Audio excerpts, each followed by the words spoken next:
just for change, I thought I'd paint a comical animal, in this case a donkey. I've done several donkeys before and they always go down well at exhibitions. You can find photographs of them with all sorts of expressions, so they're, as I say, they're always fun to look at, fun to paint, and quite simple, especially if you use the wet into wet watercolour process. Just to point out one or two things about them. When you're drawing them, it's very easy to get the proportions incorrect.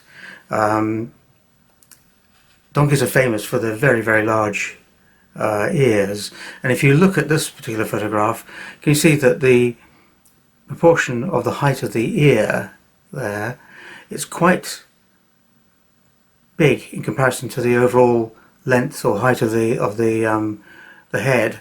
So that ear there, the bottom of it will come down to here, so that's almost half the height of the entire head. Here's another one just to show that even further.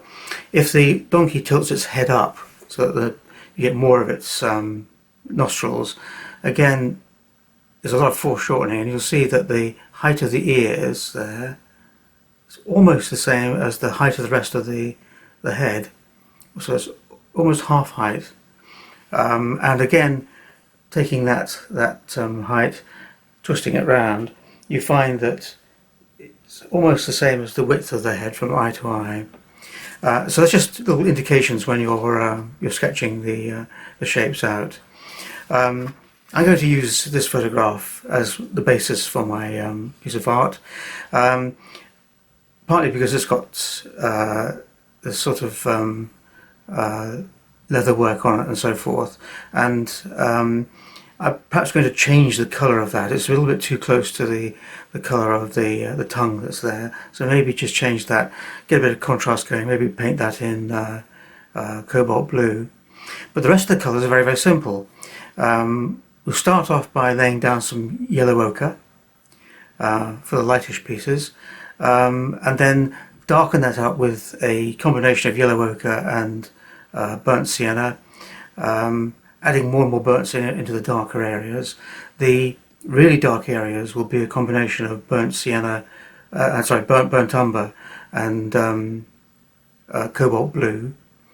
So really those 3 or 4 colours are all that we need. So yellow ochre, or raw sienna if you prefer, burnt sienna, burnt umber and cobalt blue. And then perhaps I'll have some alizarin crimson for the tongue, and then some cobalt blue, as I say, for the leather work around the head there. I'm not going to put any background in. I often find it's better just to have the white background of the paper when you've got such a warm colour in most of the face work, and that gives you a lot of contrast, which I think works very well for this sort of painting. So I'm going to start just by taking a water spray, and I'm just going to spray around a little bit just to dampen the paper. Don't want to overdo that. And then I'm going to start off, as I say, with my yellow ochre and work that into the darker areas of the head. You can see that dispersing quite nicely there because of the water spray that I put down. I don't want the colour to go into the white area, so I can just knock that back whilst it's still damp with a tissue. The whole point of anything to do with animals especially is to try and make the skull, the head and so forth look three-dimensional. There's lots of lumps and bumps everywhere, so you want to work quite quickly, but concentrate on getting most of the tone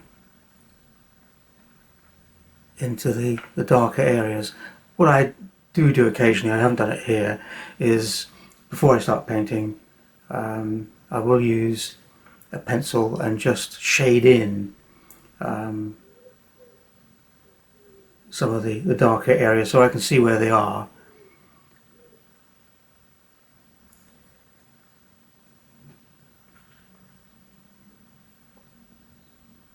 So it's just the yellow ochre I'm using at the moment.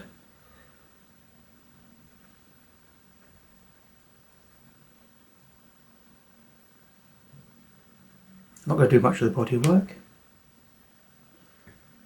Okay, and some of that's going outside the shape of the ears and the head and so forth. That's great. No problem with that at all.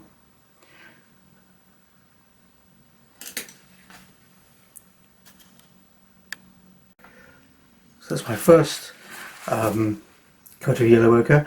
Whilst that's beginning to dry, I'm going to go for yellow ochre again, a little bit stickier this time, and just where it's darker, start concentrating on those areas. It's quite hot, so this is going to start drying off quite quickly.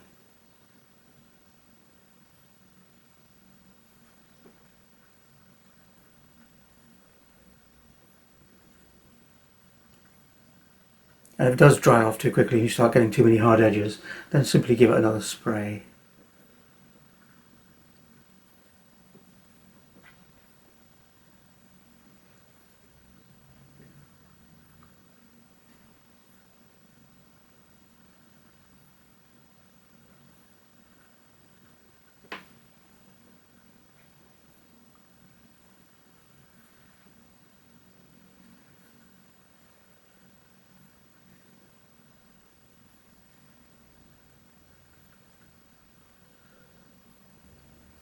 So, as I say, just working on those, on the areas which are slightly deeper in tone.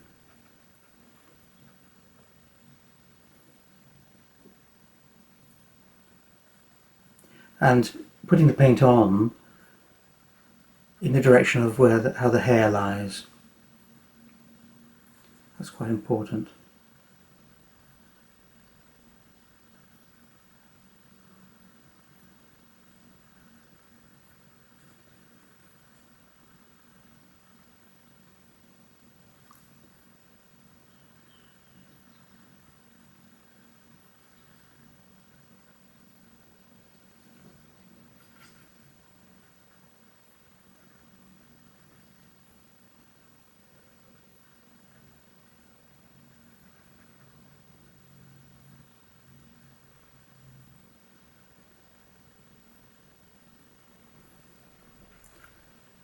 Soften up some of those areas.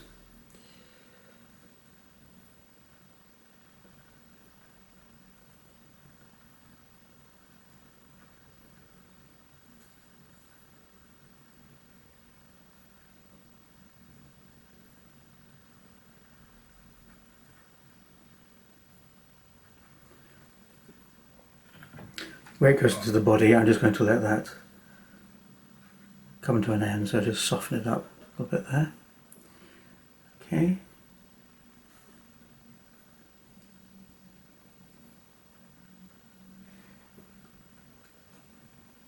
Good.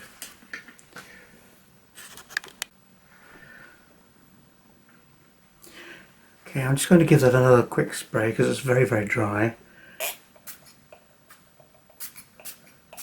Not too much. Now I'm going to use a combination of yellow ochre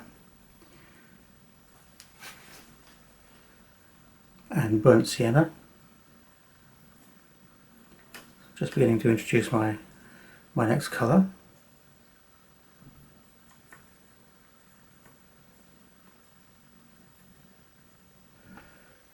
Again, work into the, concentrate on the darker areas.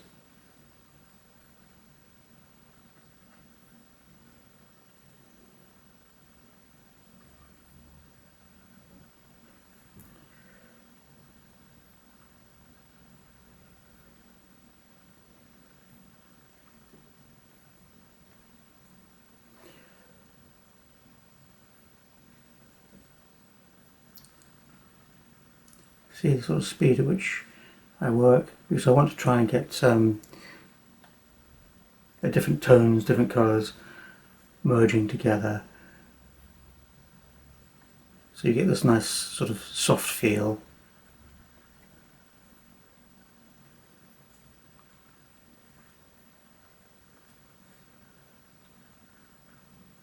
Again, working the brush in the direction that the hair lies.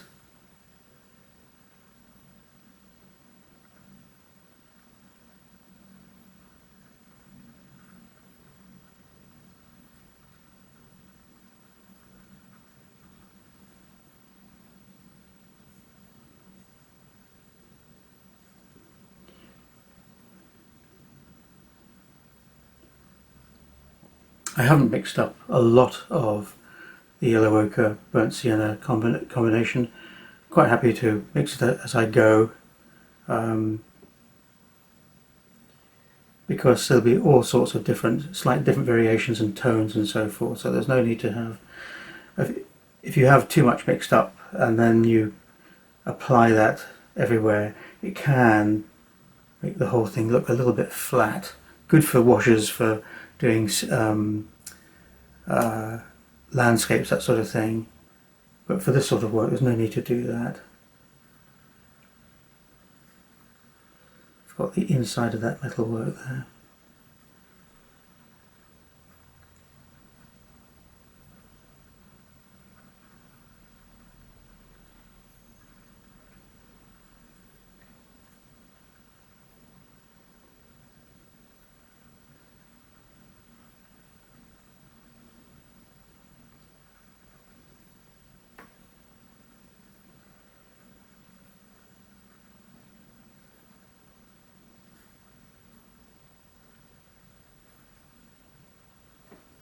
Okay, just give that another little spray.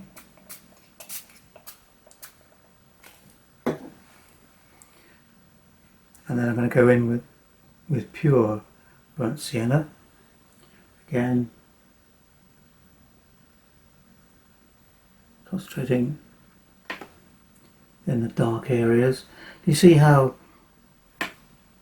here and here, down here, spraying has caused the paint to go beyond the drawing. That is great. I think it gives a looseness and a freedom to the painting which I think enhances it. Certainly it's my style anyway, it's the way that I like do these things. And where you want looseness and spray, you don't want it elsewhere, just use your hand as a mask so that the water doesn't go everywhere or doesn't go where you don't want it to. So that's beginning now to become very loose. So here we go, concentrating again.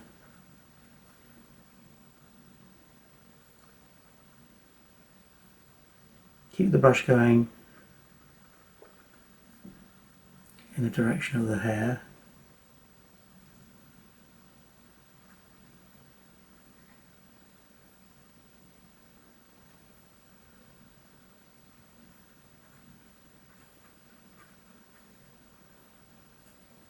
Good.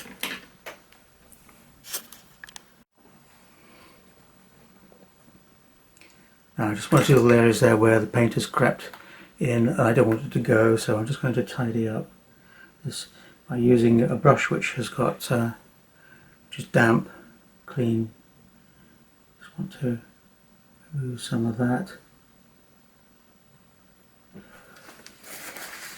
Then use a tissue to lift that out.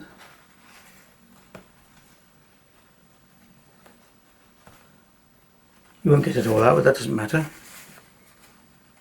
Let's try and keep that contrast there between the white areas around the eyes and the fur. Good. That's going okay. And now we can use a combination of burnt sienna and burnt umber.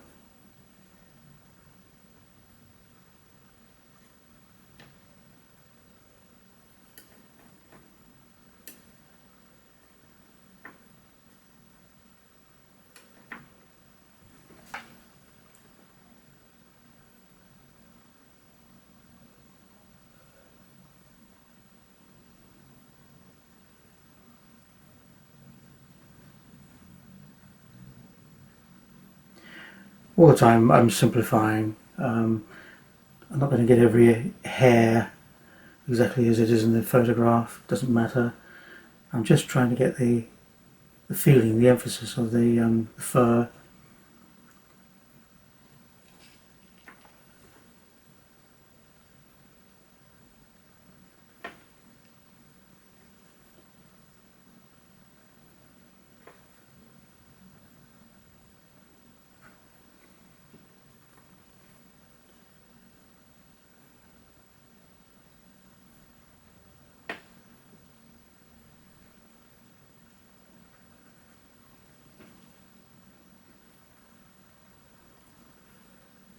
And like I say, constantly always working in the direction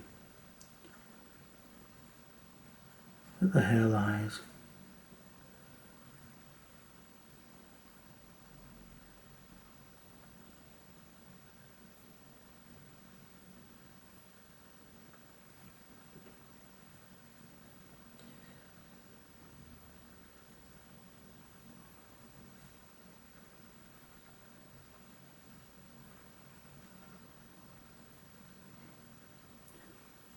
So now I'm working more or less with pure burnt umber.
Right.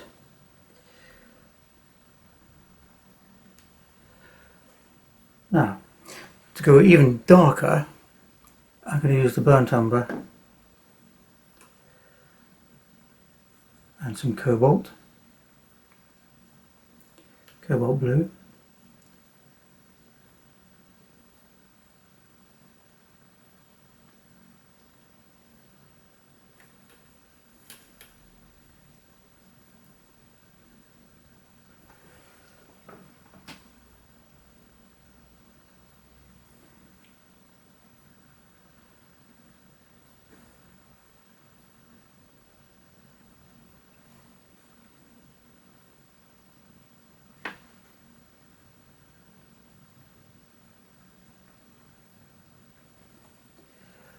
Eventually what I'll do is I'll allow this to dry and then go in with a fine brush and just water and just remove some of the colour here and there where I want to emphasise the hair.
Okay, I think we'll let that dry now.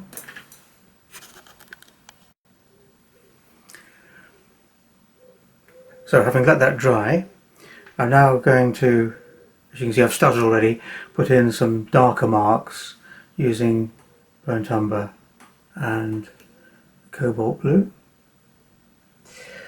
Again, just working in the area in the same direction as the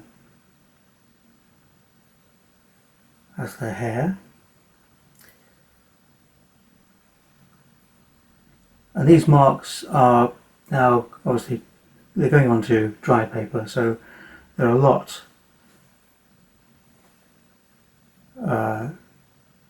harder. And so what I tend to do is put them on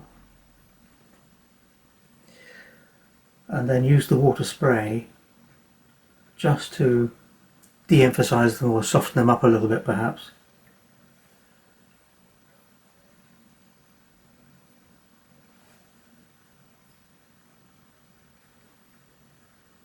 So let's use the water spray, which allows them to spread a little bit.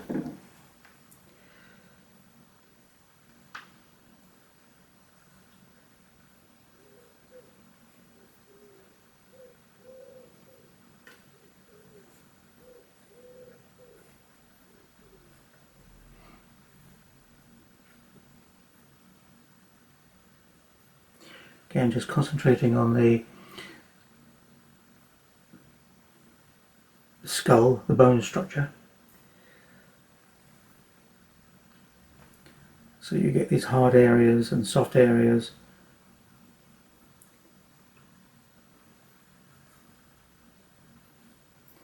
And that just helps to give three-dimensional feel to the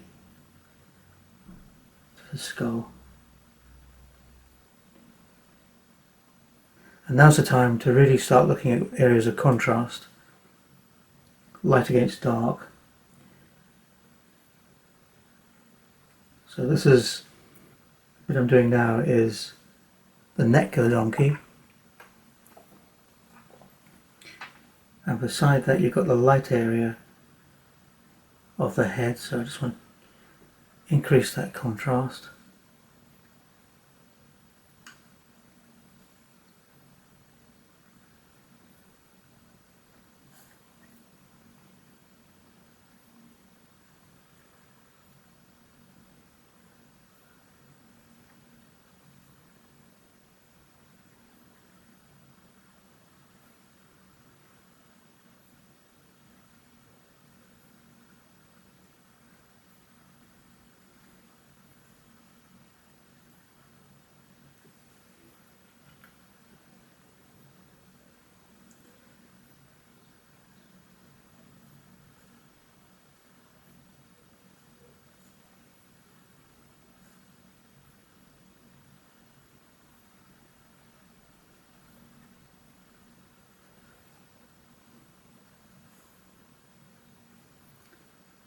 Okay, a few more hairy bits up here, just to balance that out a little bit.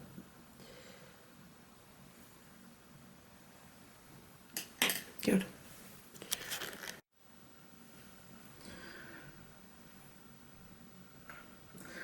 So now I'm going to start concentrating on some of the darker areas around the mouth. So burnt umber, cobalt blue. I've already laid down some of the lighter tone there. I want to darken that up.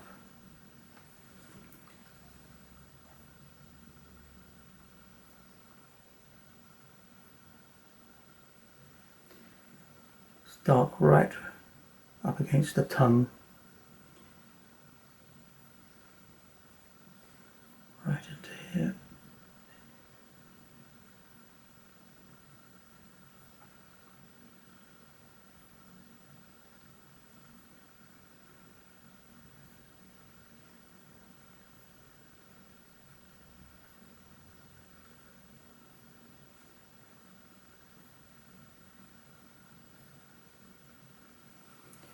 Soften that out a little bit.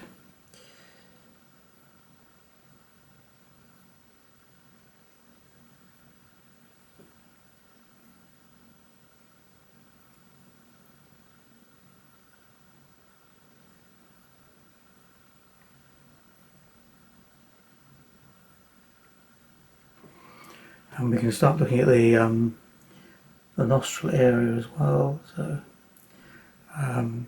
same sort of colours again.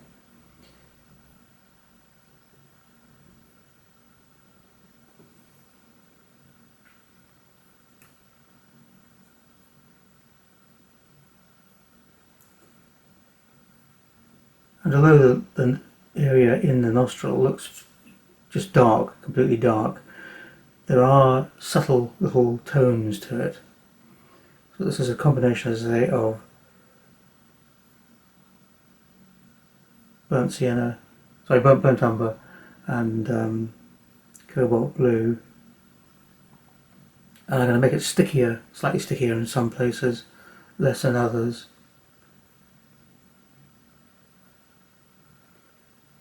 Just to give the feeling that this is not just a dark hole, it's actually got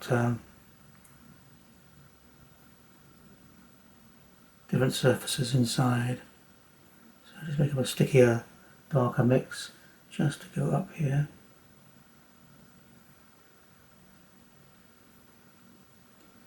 Same on the other side.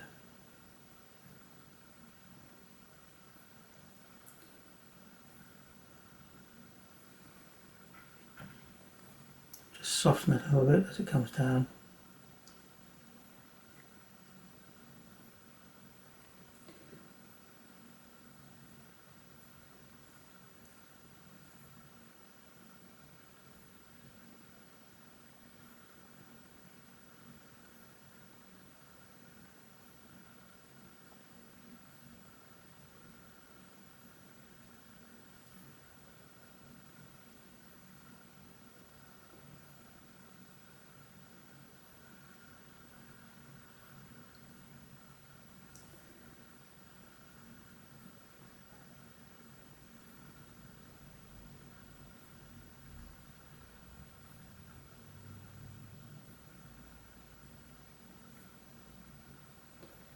So just putting in these sort of grey, shadowy areas, again simplifying the shapes a bit.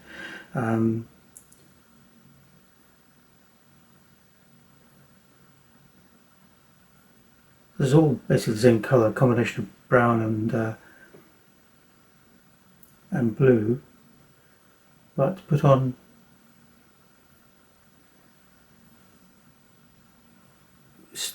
different tone, different values. So same colours again, brown and blue, burnt umber and cobalt blue maybe. But then put on slightly stickier here and there just to give you these little slightly darker areas. And if you go too dark, as I have done there to a certain extent, you can go back again with some water and just knock them back a bit. I'm just trying to, as far as I can, to make this area look as three-dimensional as possible.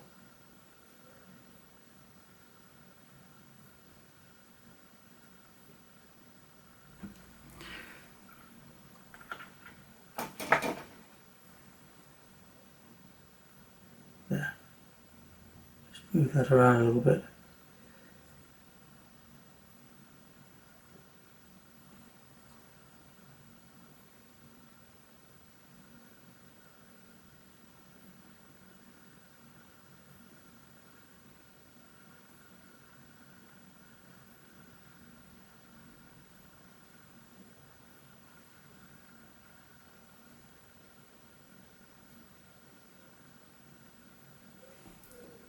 Good.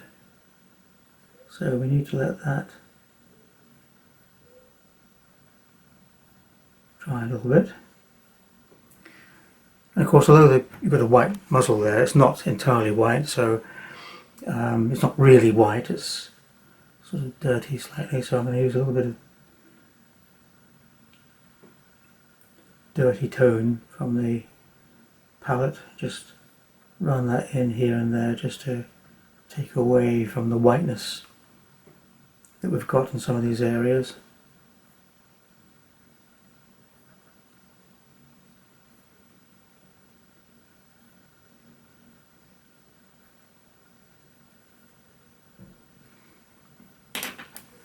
Good.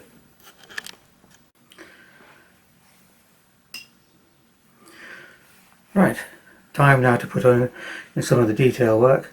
We'll make a start on the eyes, and really there it's just a case of following the dark shapes, because there's no real detail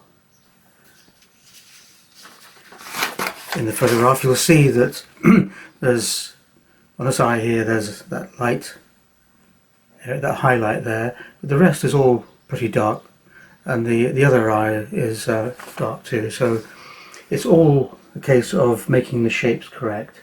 I've got them roughly drawn in, so I'm basically just sketching with the paintbrush. I'm using cobalt blue and burnt umber.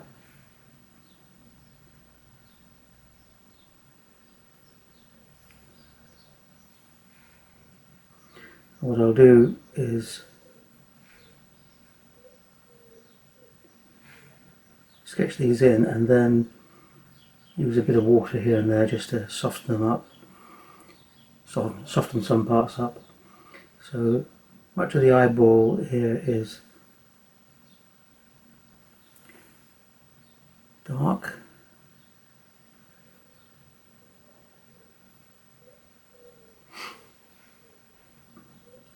So we've got this highlight here, so just leave that.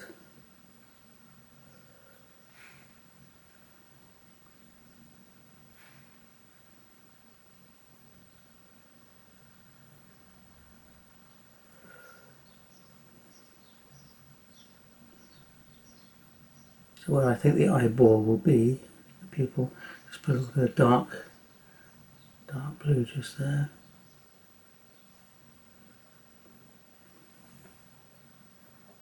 Come back to that in a minute.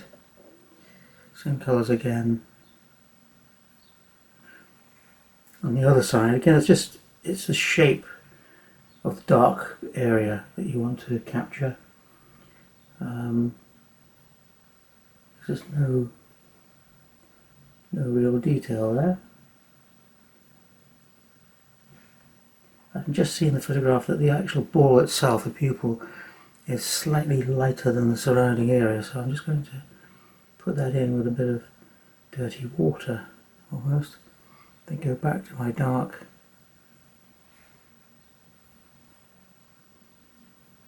surround it.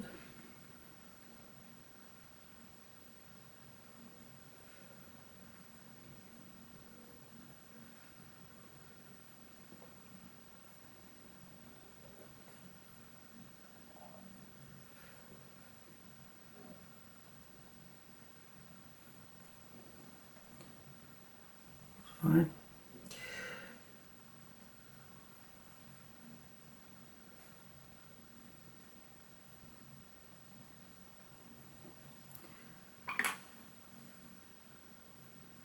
Whilst it's still wet, just feed in a little bit of pigment there. Yeah, it's slightly darker, that's fine.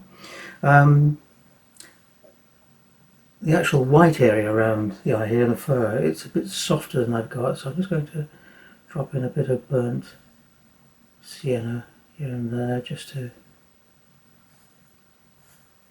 take away from that.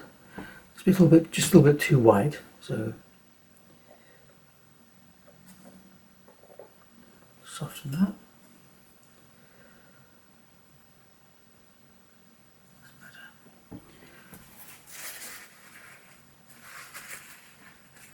Yeah, that's fine. Okay. I'll do the tongue next. So I'm going to use Alizarin Crimson for that. And again, it's a three-dimensional object, so that there'll be darker tones, lighter tones. Putting on a fairly weak Alizarin Crimson there. That out. And then use slightly stickier Alizarin Crimson just to Give it a bit more shape. And there's a nice shadow there, which is sort of slightly dirty shadow, so with a little bit of alizarin crimson and some of my burnt sienna and cobalt blue, I'm just going to put that shadow on.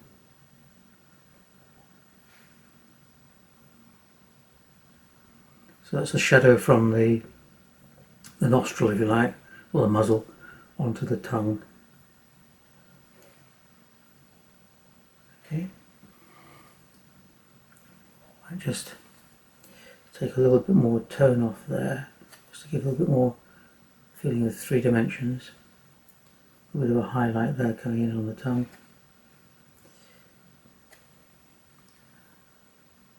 I've left a white gap between the tongue and the lips there, which doesn't actually exist, but which just helps to define the shapes. Just reduce that slightly. That's okay.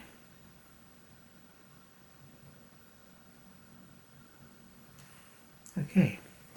Now the leather work, or whatever it is, the reins, the hook, whatever they call this work here, I'm going to put that on in cobalt blue, so we get a nice contrasty colour. It's coming out a little bit dirty at the moment. Clean the paint.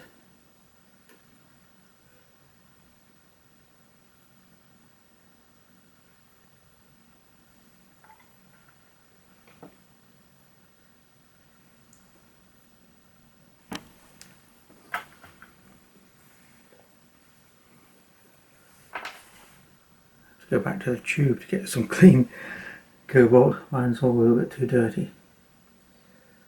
So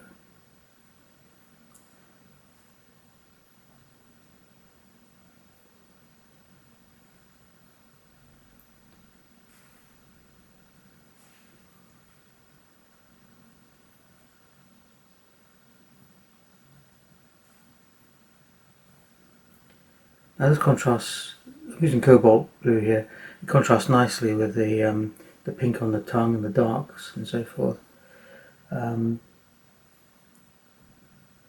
Disappears down there. And where I want it to be darker, give it some 3 dimensions, just using stickier cobalt.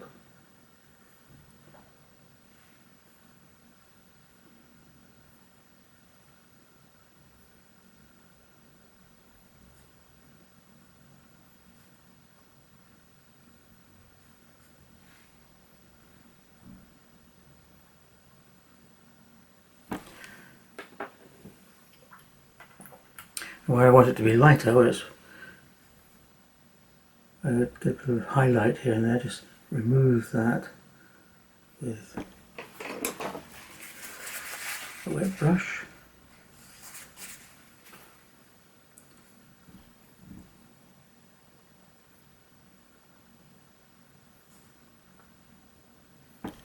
The idea is to make it look 3-dimensional, so you'll have areas which are lighter than others, so just remove those.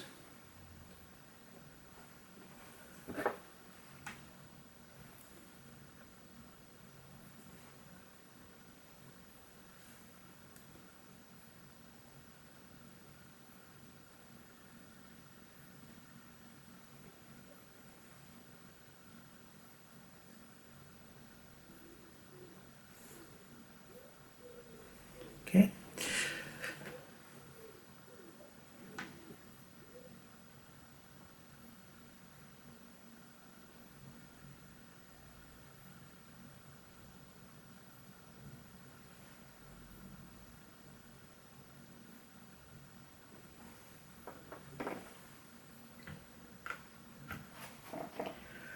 And to finish off, I find virtually with all animals, where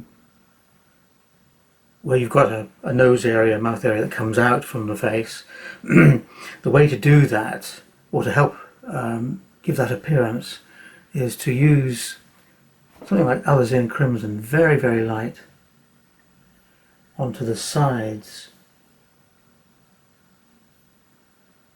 It's a little bit too dark. Oops.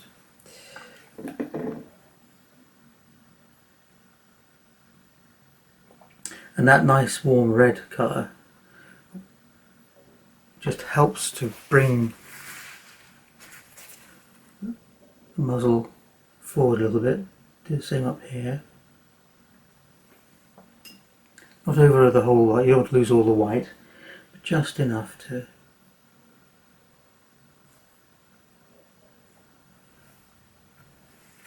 bring that forward. So that's alizarin crimson. It's the coldest of the reds, but just enough to help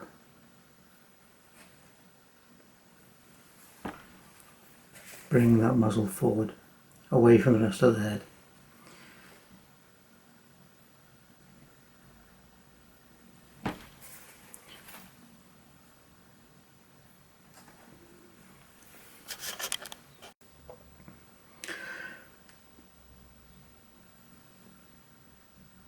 So there we are, just to finish off. I sometimes use a bit of processed white or permanent white. This is Winsor Newton Designer's gouache or gouache, just to put in one or two highlights there.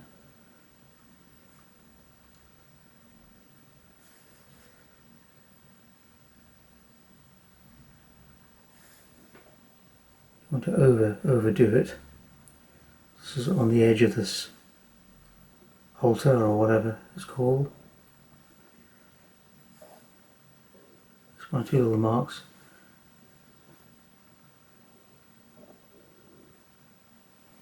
And maybe also you can use it with a fine brush, with a rigger or something like that, just to flick in a little bit of white hair. Oh, don't overdo it, that's the thing.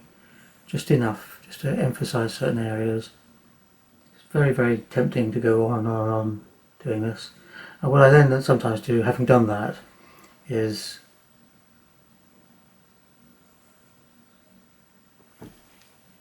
do the same again, but with the burn tumbler, using it directly from the tube, so it's really nice and sticky. Flick in a few hair marks. If I put on white that I don't want, I just go over those again with that. But again, the rule is don't overdo it. You just want you want to give the feeling of rough hair.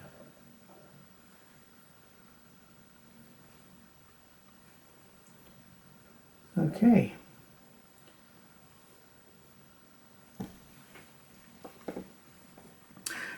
So there we have Derek the donkey. Just going back through again, remember when you're drawing the shape down, get the proportions right. I tend to take a major object like the ears and use those to compare against other shapes on the head, just to get the proportions correct. And then working wet into wet, using light colour first, drop that into the dark areas that you see, and then build those dark areas up and let the softness of those colours spread a little bit here and there, and then dry it off before putting in some of the detail work. So I hope you enjoyed watching that. I've enjoyed doing it. It's always enjoyable to do a character like Derek. So have a go yourself, and I wish you every success. Thank you for watching.